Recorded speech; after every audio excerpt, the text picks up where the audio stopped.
Donald Trump साहब और Netanyahu दोनों बिल्कुल उनके लिए कोई रेड लाइंस नहीं, ठीक है। उनके दिमाग में क्या चल रहा होता है उनकी कोई लिमिट नहीं। फौरी तौर पे जो बात होनी है वो बात होनी है कि जंग कैसे रोकी जाए, कब रोकी जाए, सीज फायर कितने दिन का हो, उसकी मियाद क्या हो, उसकी टर्म्स एंड कंडीशंस क्या हो। या ईरान पे देखिए, जो अटैक किया गया है वो अभी तक जो रिपोर्ट बाहर आई है उनसे ऐसा लगता है कि वो नेतन्याहू का डिसीजन था। नेतन्याहू ने फोर्स किया डोनाल्ड ट्रंप को। अब डोनाल्ड ट्रंप क्यों मजबूर हुए, ये तो हो सकता है आने वाले टाइम में पता लगे कि क्यों मजबूर हुए। डोनाल्ड ट्रंप साहब की और नेतन्याहू की नज़र हमेशा ईरान पे इसलिए है क्योंकि ईरान एक वाहिद कंट्री है जो इन लोगों की बात मानता नहीं। और इसराइल का देखिए, जो एक ग्रेटर इसराइल का जो वो ख्वाब है, उसमें वो उसको ये लगता है इसराइल को कि ईरान एक इसमें रोड़ा अटका सकता है। ईरान एक ऐसी कंट्री है जो उसको चैलेंज कर सकती है। ईरान ही एक ऐसी कंट्री है जो अमेरिका को भी चैलेंज कर सकती है। आदाब दोस्तों, मैं हूं शाश्वत सिंह दर्पण और आप देख रहे हैं द देश बोर्ड। इंसान ने जब से बोलना और लिखना सीखा, उसी वक्त से उसको खबरों का चस्का लग गया था। रोम में एक दौर में एक अखबार निकलता था जो धातु पे और पत्थरों पे उकेरा जाता था। फिर उसके बाद एक ऐसा वक्त आया यूरोप में जहां 1440 में योहानेस गुटनबर्ग ने एक ऐसी मशीन बनाई, प्रिंटिंग प्रेस का चक्का घुमाया और इंफॉर्मेशन जगत में एक नई क्रांति आ गई। उसी का असर 1780 में हमें हिंदुस्तान में देखने को मिला, जब जेम्स अगस्टस हिक्की ने 1780 में पहली बार अखबार यहां पे हिंदुस्तान में छापना शुरू किया। उन्होंने अंग्रेजी सरकार के खिलाफ खुल के बोला, उसके लिए उन्हें जेल भी जाना पड़ा। और वही अक्खड़पन शायद हिंदुस्तान के पत्रकारिता में, उसके खून में हमेशा के लिए घुल गया, जो हमें तिलक के केसरी में दिखाई दिया, गांधी के यंग इंडिया में दिखाई दिया। आज हम बात करेंगे एक जर्नलिस्ट से। गल्फ न्यूज के एक जर्नलिस्ट हमारे साथ हैं, हम बाराबंकी आए हुए हैं और आपकी मुलाकात कराएंगे और ईरान, अमेरिका और इन तमाम चीज़ों पे उसका इम्पैक्ट इंडिया पे क्या पड़ने वाला है, ये तमाम बातें आपको थोड़ी देर में सुनने को मिलेंगी। आदाब, नमस्कार। हम बात करते हैं, आइए, बॉबी नकवी साहब से। कैसे हैं सर? जी, बहुत बहुत शुक्रिया मुझे बुलाने के लिए अपने प्लेटफॉर्म पे। और मैं यहाँ पे दुबई से रमज़ान के लिए आया था, उसके बाद फिर जंग शुरू हो गई, तो अब अभी फ़िलहाल यहीं हूँ। अब कुछ आसार ठीक हो तो फिर यहाँ से वापसी है फिर। जी। आपको क्या उम्मीद लगती है, कब तक ये सारा मामला ठंडा हो सकता है और एक सीज फायर जो है, थोड़े लंबे काल तक चलने वाला सीज फायर कब डिक्लेयर हो सकता है? क्या ऐसा होगा, जैसे अभी नई नई खबर आई है कि अमेरिका ने जो है 15 पॉइंट्स का एक शर्तों का अपना वो भिजवाया ईरान में, और तो क्या लगता है, क्या ये शर्त ईरान मानने को राजी होगा और ये चीजें जो है, शांति का प्रस्ताव रखा जाएगा और चीजें आगे बढ़ेंगी?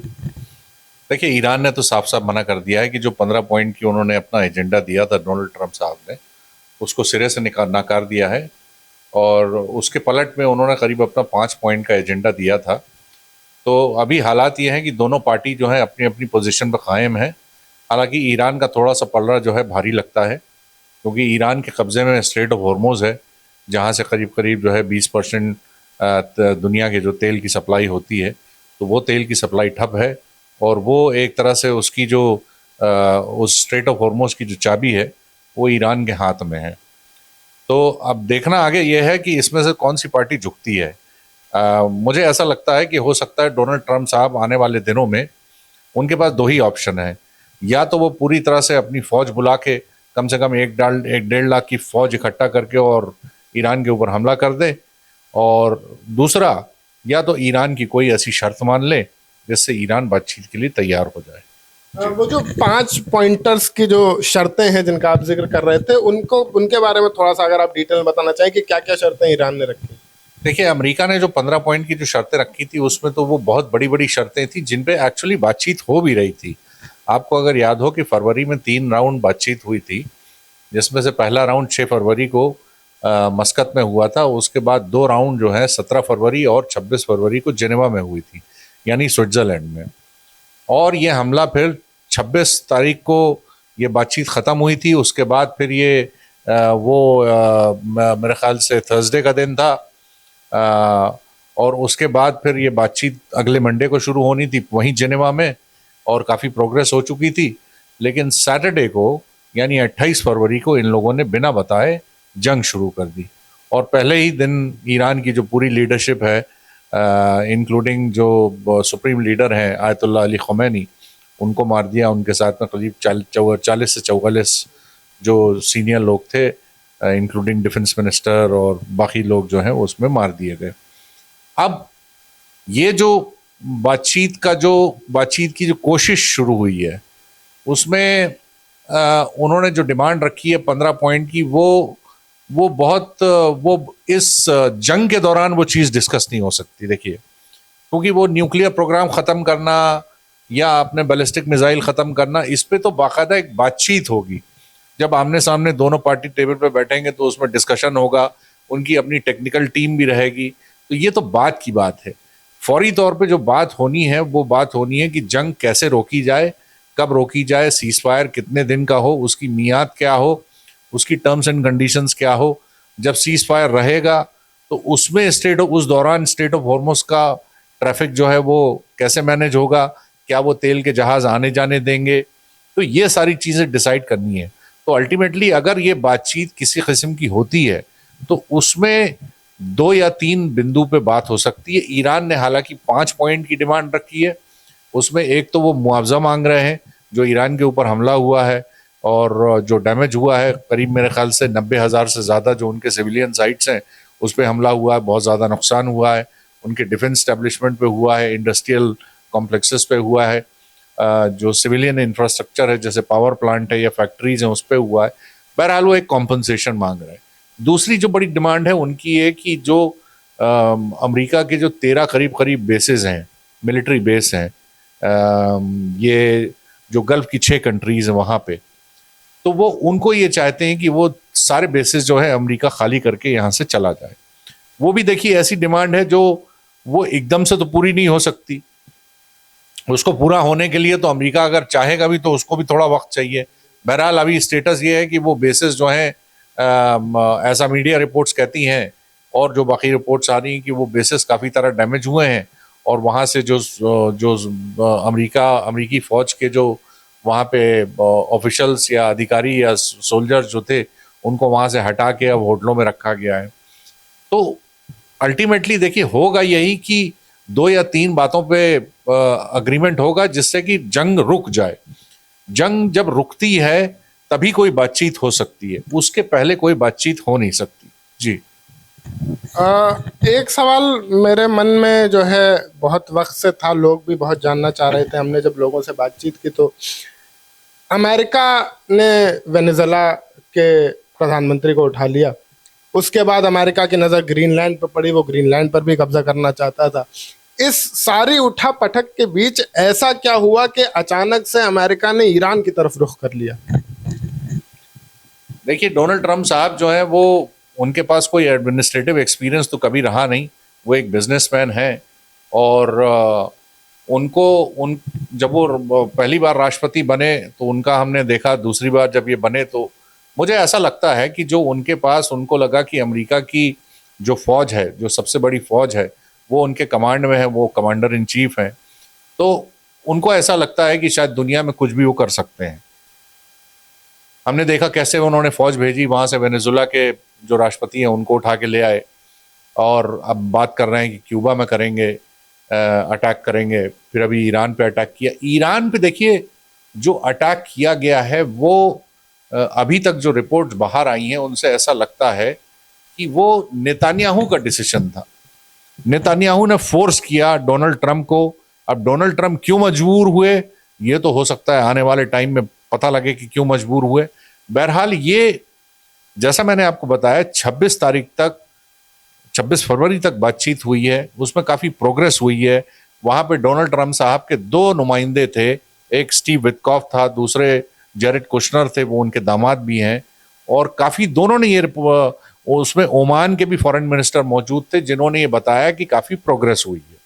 कई चीज़ों पे ईरान तैयार हो गया है, जो डिमांड अमेरिका की थी उस पर तैयार हो गया। उसके बावजूद ये सैटरडे को ये रमज़ान शुरू हो गया था, जब ये जंग शुरू हुई है, एकदम से हमला किया उन्होंने।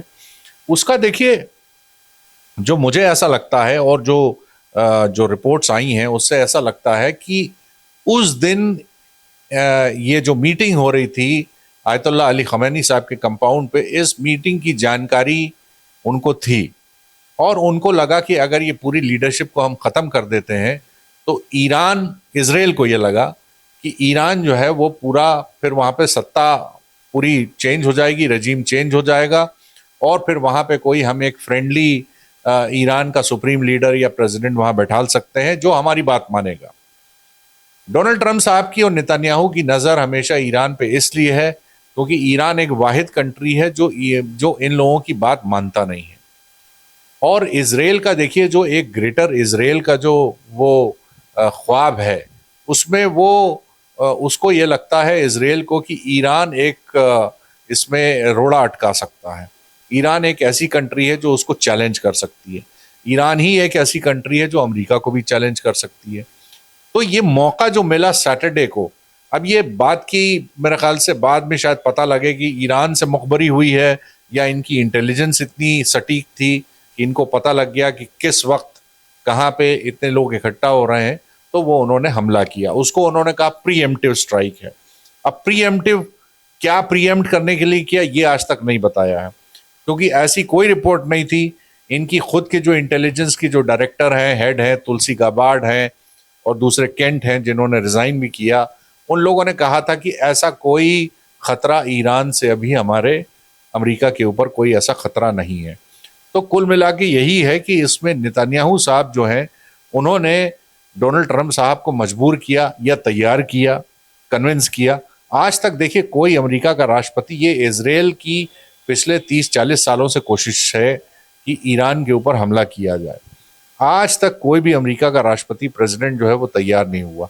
ये तैयार हुए। ये क्यों तैयार हुए? हो सकता है आने वाले दिनों में ये बात खुले। ये भी हो सकता है कि इनको ब्लैकमेल किया गया या ये खुद अपनी मर्जी से तैयार हुए। देखते हैं क्या क्या रिपोर्ट आती है। इसमें क्या एप्स्टीन फाइल्स का भी कुछ रोल हो सकता है? बिल्कुल हो सकता है, बिल्कुल हो सकता है। देखिए एप्स्टीन फाइल्स तो अभी तो 3 मिलियन रिलीज हुई हैं, 3 मिलियन नहीं हुई हैं। अब उन फाइल्स में क्या है, क्या वीडियोस हैं, क्या ईमेल हैं, इनकी क्या डोनाल्ड ट्रंप साहब की क्या फोटोग्राफ्स हैं, वो निकलेंगी बाहर। वो किस्सा पूरा बाहर आएगा। जितना आ चुका है उससे ही बहुत बेइज्जती हो चुकी है। अमेरिका के जो जितने बड़े बड़े, जो चाहे बिजनेसमैन हो, चाहे वो पॉलिटिशियंस हो, चाहे प्रेसिडेंट हो, बिल क्लिंटन साहब का भी नाम है उसमें, बिल गेट्स का भी नाम है, बाकी सब लोग हैं, ये एलॉन मस्क का नाम है, डोनाल्ड ट्रंप साहब का खुद का नाम है। तो ये सब चीज़ें देखिए निकलेंगी।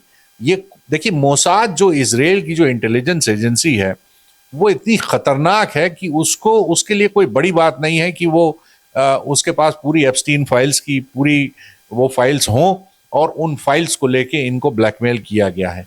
लेकिन उसके साथ साथ मैं ये भी कहूँगा कि डोनाल्ड ट्रंप साहब जो है वो इतने सीधे नहीं हैं कि खाली ये ब्लैकमेल से तैयार हो जाए। उनकी अपनी मंशा है, उनकी हालांकि जो उन्होंने चुनाव में अपने वादे किए थे ये सब जो कर रहे हैं वो सब उसके उलट है।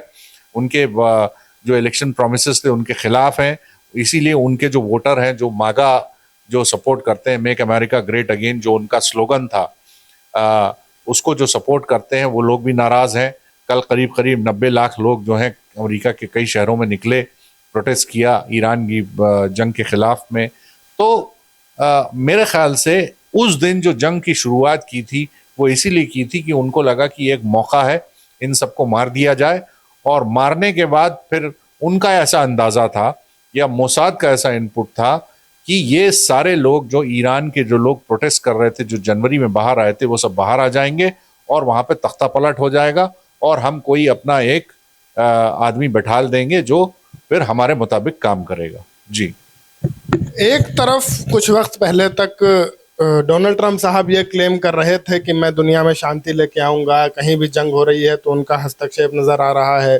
वो नोबेल पीस प्राइज की तरफ देख रहे थे, वो ये चाह रहे थे कि उन्हें नोबेल पीस प्राइज दिया जाए।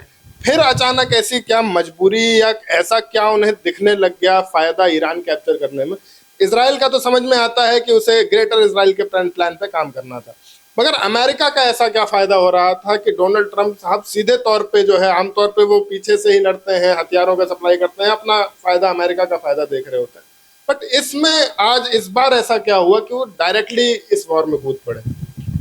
देखिए, उसमें उसमें कई फायदे नजर आते हैं।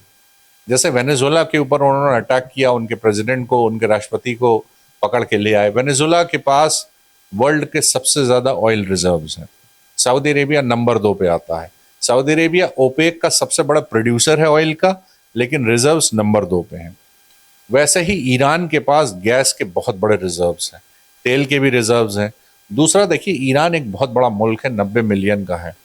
पिछले 40-50 दशकों से कहना चाहिए 40-50 सालों से वो सैंक्शंस में है। उसके बावजूद ईरान ने कई सेक्टर्स में बहुत ज़्यादा तरक्की की है। उनकी इंडस्ट्रीज बहुत आगे हैं। वो मेडिसिन में काफ़ी आगे हैं, डिफेंस में काफ़ी आगे हैं। वो खाली 1-2 सेक्टर्स हैं, जैसे एविएशन हुआ, उसमें वो पीछे हैं। वरना ईरान का कहना चाहिए कि ईरान एक सेल्फ सफिशिएंट कंट्री है।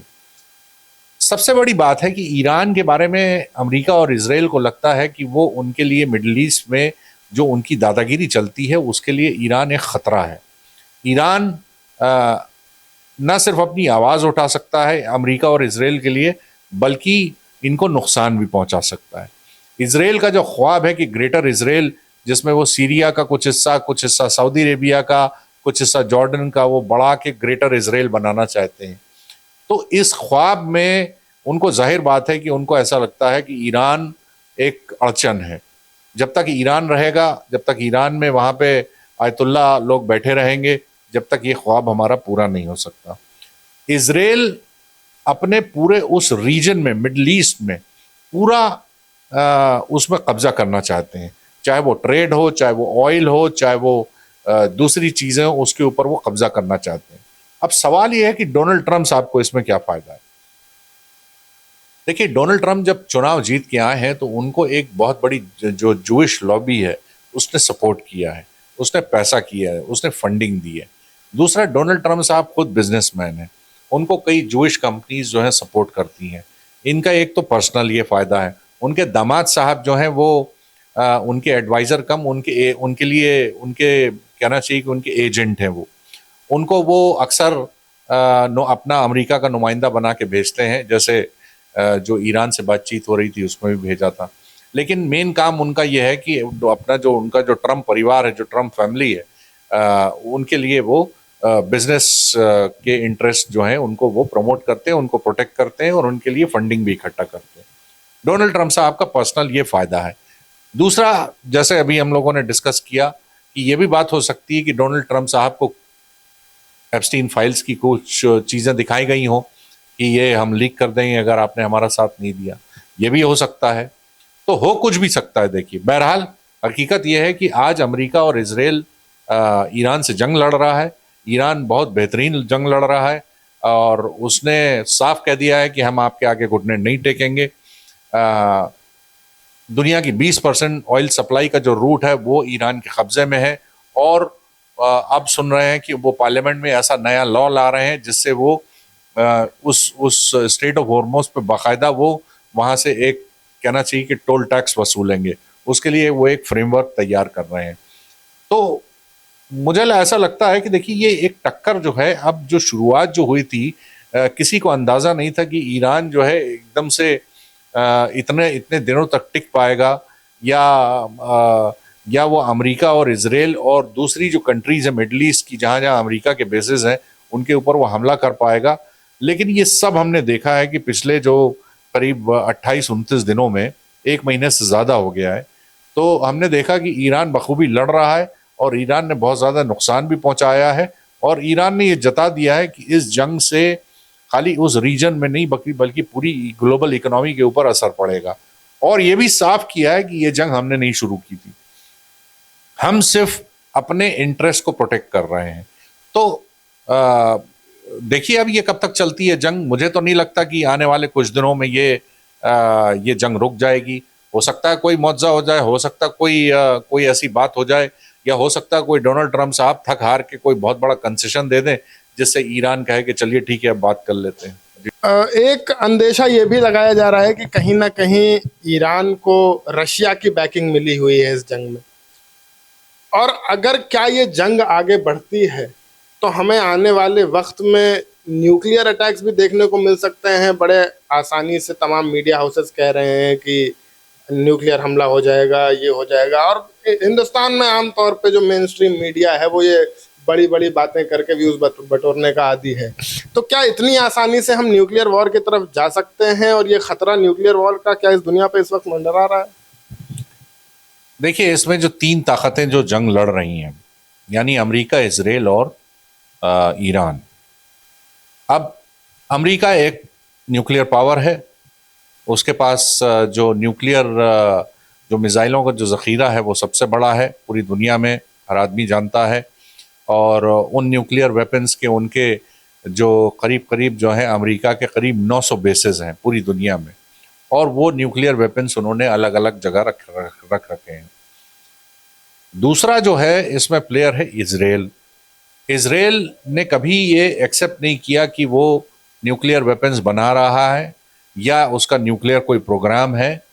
हालांकि ये एक कंसेंसस है, मतलब ये बात मानी जाती है कि इजराइल के पास कम से कम 80 से लेके 100 तक न्यूक्लियर मिसाइल्स हैं। यानी दो कंट्रीज के बारे में कंफर्म है कि उनके पास न्यूक्लियर वेपन्स हैं।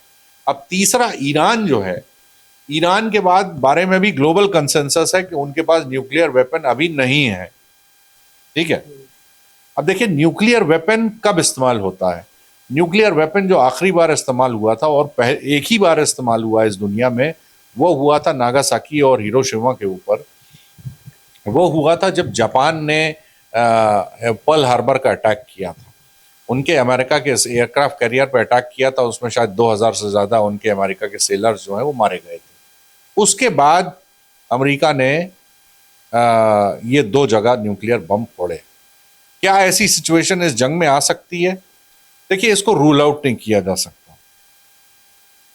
इसमें न्यूक्लियर का इन्वॉल्वमेंट कई तरह से हो सकता है। या तो ऐसी सिचुएशन खड़ी हो जाए कि जिसमें इजराइल को ये लगने लगे कि अब हमारा जो है हमारे लिए एक बहुत ज़्यादा सीरियस थ्रेट है, हमारी कंट्री को बहुत बड़ा खतरा है, इससे हमारी कंट्री के ऊपर ईरान जो है कुछ ऐसा कर सकता है जिससे ये इजराइल को बहुत ज़्यादा नुकसान पहुंचे, जानी या जान का या माली नुकसान पहुंचे। दूसरी सिचुएशन ये हो सकती है कि उस रीजन में देखिए 3 न्यूक्लियर फैसिलिटीज हैं।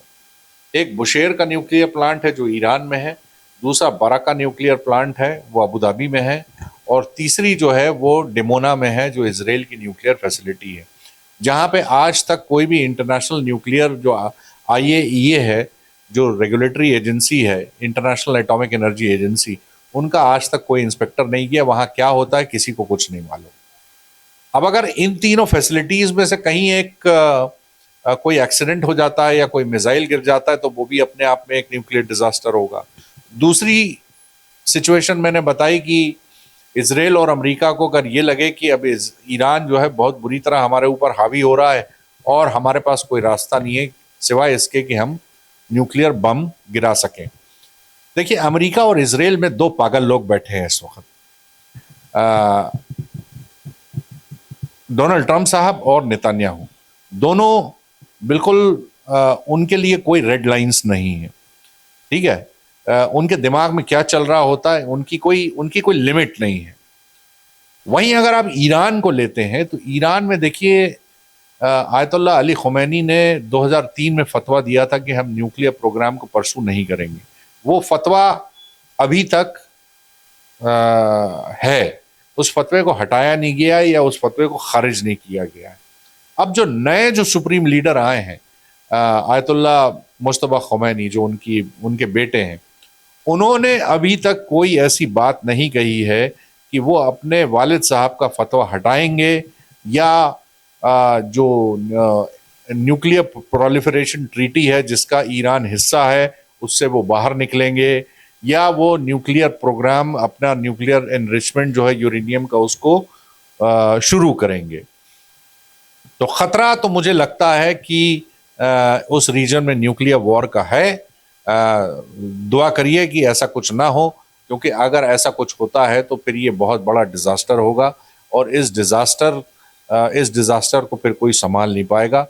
फिर अगर ऐसा होता है तो फिर एक पॉइंट ऑफ नो रिटर्न वाली बात आ जाती है, और इसका खामियाजा मेरे ख्याल से पूरी दुनिया को फिर उठाना पड़ेगा। जी। जो एक इसमें एक बात रह गई, रशिया की बैकिंग जो ईरान को मिली हुई है, ऐसा लोग कह रहे हैं। तो क्या ऐसा मुमकिन है कि अगर हालात बिगड़ते हैं तो कि रशिया भी खुले तौर पे इस वॉर में आ सकता है ईरान के साथ? देखिए, ये तो बात साफ है कि रशिया इसमें ईरान का सपोर्ट कर रहा है।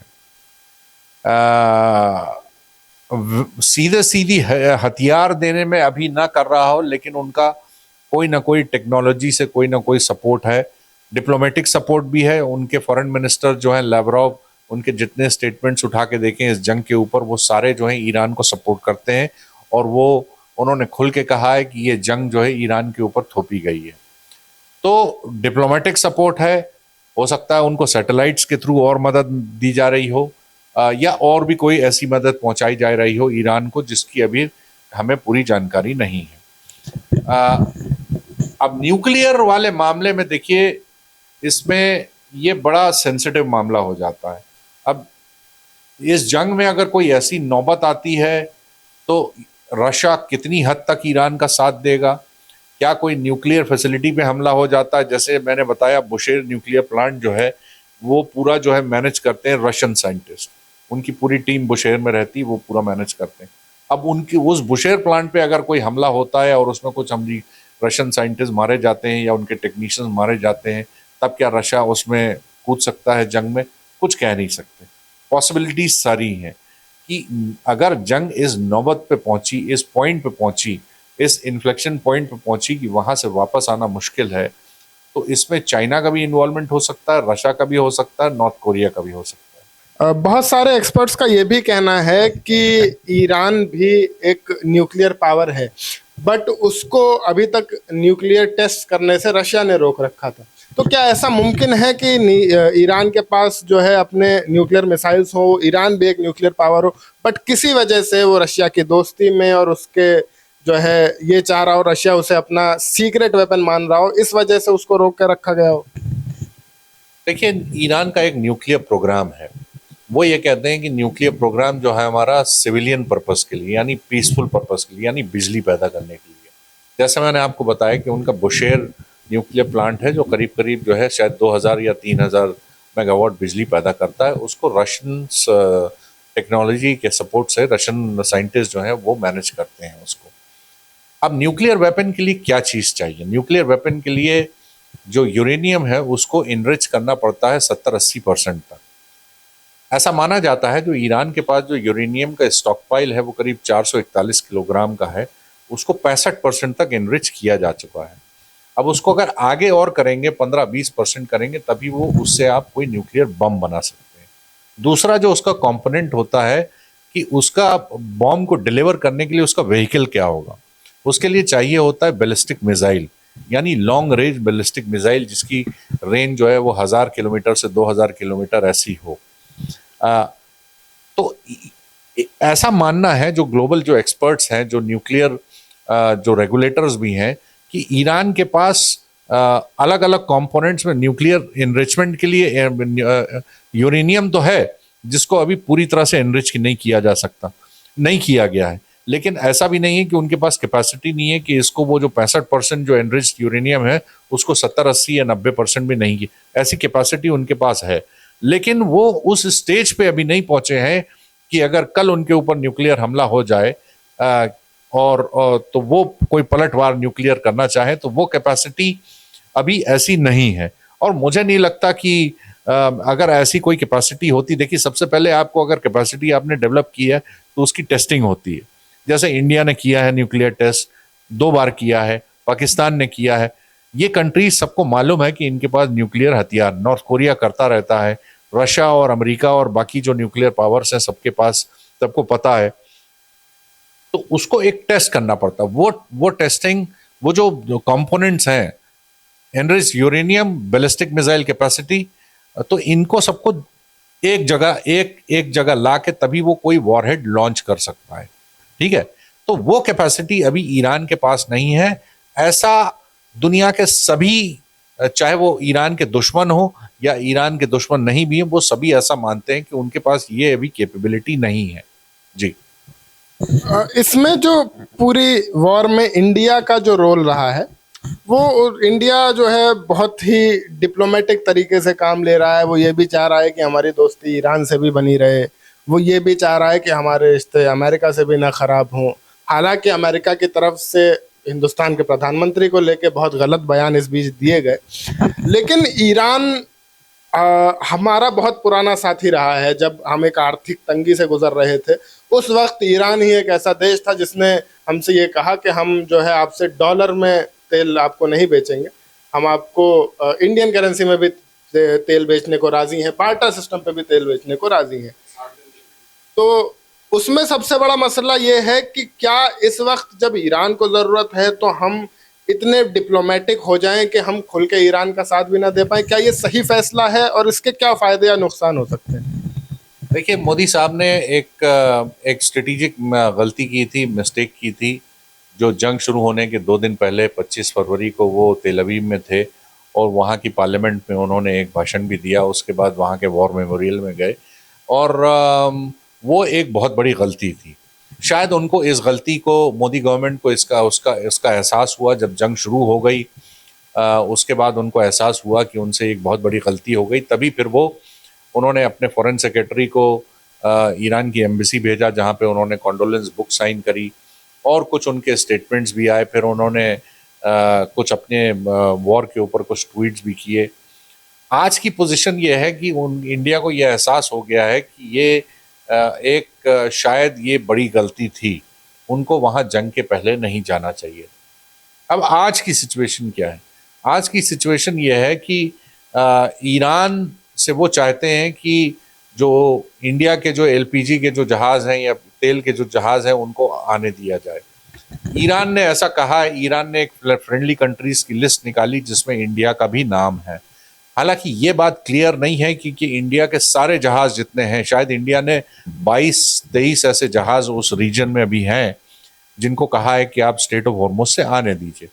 तो वो अभी क्लियर नहीं है कि ये सारे जहाज़ को ईरान परमिशन देगा, लेकिन कुछ जहाज़ों को परमिशन दी है। शायद अभी कल दो एलपीजी के जो जहाज़ हैं उनको परमिशन दी है कि आप वहाँ से आ सकते हैं।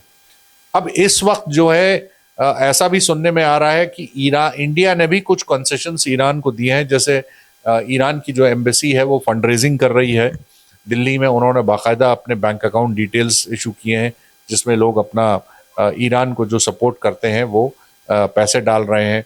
कश्मीर में काफ़ी फंड रेजिंग हो रही है। जो शिया कम्युनिटी है या दूसरी कम्युनिटी के भी जो लोग हैं वो फंडिंग कर रहे हैं। तो देखिए, ईरान और इंडिया के जो रिश्ते हैं, एक तो 2 लेवल पे हैं। एक तो पीपल टू पीपल कॉन्टैक्ट्स बहुत स्ट्रांग है, कल्चरल टाइज बहुत स्ट्रांग है। कर्नाटका में एक जगह है, मुझे उसकी जगह की अभी शायद याद नहीं आ रही। वहाँ पे तो बाकायदा 3 दिन की एक मॉर्निंग डिक्लेयर की थी। जब आयतुल्लाह अली खमैनी की डेथ हुई तो बाकायदा 3 दिन का जो है शोक वहाँ की म्यूनिसिपैलिटी ने अनाउंस किया था। और ईरान के जैसा मैंने बताया, जो पीपल टू पीपल जो कॉन्टैक्ट्स हैं वो बहुत देखिए बहुत मजबूत है। वो कल्चरल टाइज जो है बहुत मजबूत है। तो जाहिर बात है कि ईरान कभी ये नहीं चाहेगा कि इंडिया के ऊपर कोई इंडिया को वो दूसरी कैटेगरी में कभी नहीं रखेगा। वो पहली कैटेगरी में रखेगा जो ईरान के जो दोस्त हैं। भले ही इंडिया कोई खुल के ईरान का सपोर्ट नहीं कर रहा। देखिए, इंडिया के साथ दिक्कत यह है कि इंडिया के बहुत अच्छे टर्म्स गल्फ की 6 कंट्रीज के साथ भी हैं। उसमें से कई कंट्रीज ऐसी हैं जिनसे इंडिया की स्ट्रेटेजिक पार्टनरशिप है, जैसे यूएई है, सऊदी अरेबिया है, कतर के साथ हमारा गैस का अग्रीमेंट है 2048 तक का। तो इंडिया की एक बड़ी मजबूरी है। फिर इंडिया ने अपने पिछले कुछ 10 सालों में इसराइल के साथ भी ताल्लुकात काफ़ी आगे बढ़ाए, रिलेशनशिप आगे बढ़ी है कई सेक्टर्स में। तो इंडिया की एक बड़ी मजबूरी है कि वो किसके साथ खड़ा हो, किसके साथ ना खड़ा हो। तो ये एक मोदी जी का एक बहुत बड़ा टेस्ट है इस वक्त कि इस जंग के जो कॉन्सिक्वेंसेस हैं इस जंग से जो सप्लाई लाइंस जो इफेक्ट हुई हैं, तेल की, खाद की, गैस की, उससे इंडिया के ऊपर कम से कम नुकसान हो और वो एक न्यूट्रल कंट्री के न्यूट्रल बन के और अपने जो इंडिया के जो इंटरेस्ट हैं उनको प्रोटेक्ट कर सके। ये मोदी जी के लिए बहुत बड़ा टेस्ट है। उनसे बहुत बड़ी गलती हुई है इजराइल जाके, शायद उनको इस बात का एहसास हुआ है। अब ये देखना है कि कैसे आने वाले टाइम में वो इंडिया के जो स्ट्रेटेजिक इंटरेस्ट हैं उनको प्रोटेक्ट कर सकते हैं। इंडियन वहां पे करीब करीब पूरे गल्फ रीजन में करीब करीब 10 करोड़ रुपए, 10 करोड़ जो हैं वो इंडियंस रहते हैं। उसके अलावा इंडिया में वहाँ से बहुत ज़्यादा रेमिटेंस आती है, बिलियंस ऑफ डॉलर्स। उसके अलावा आप ये देखिए कि 60 से ज़्यादा % जो है तेल हम उस जगह से सोर्स करते हैं। गैस हमारी आती है। इंडिया सबसे बड़ा दुनिया में बड़ा इंपोर्टर है यूरिया का, बहुत बड़ा एक उसका हिस्सा इसी रीजन से आता है।